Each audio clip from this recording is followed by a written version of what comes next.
ઉમરપાડા પોલીસે નરાધમ આરોપીની અટકાયત કરી।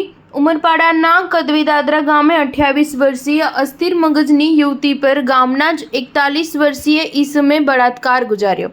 ઉમરપાડાના કદવીદાદરા ગામે 28 વર્ષીય અસ્થિર મગજની યુવતી પર ગામના જ 41 વર્ષીય નરાધમ ઈસમે બળાત્કાર ગુજારવાના મામલે ઉમરપાડા પોલીસ મથકે દુષ્કર્મનો ગુનો નોંધાતા ચકચાર મચી ગઈ હતી।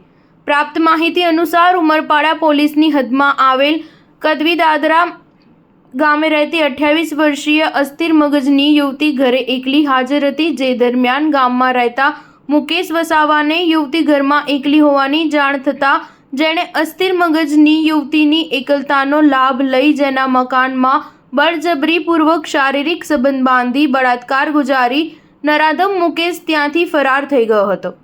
જોકે ત્યારબાદ સમગ્ર બનાવ અંગે યુવતીએ પરિવારજનોને જાણ કરતા એક તબક્કે પરિવારજનો પણ નરાધમ મુકેશની કરતૂતોથી ચોંકી ઉઠ્યા હતા। હાલ પરિવાર દ્વારા સમગ્ર બનાવ અંગે ઉમરપાડા પોલીસ મથકે ફરિયાદ કરવામાં આવતા પોલીસે હવસખોર મુકેશ દેવસિંહ વસાવા ઉંમર 41 રહે કદવીદાદરા ગામ તાલુકા ઉમરપાડા વિરુદ્ધ દુષ્કર્મનો ગુનો નોંધી જેની અટકાયત કરી આગળની તપાસ હાથ ધરી હતી। સ્ટાર ન્યૂઝ 7 હંમેશા સચ્ચાઈની સાથે।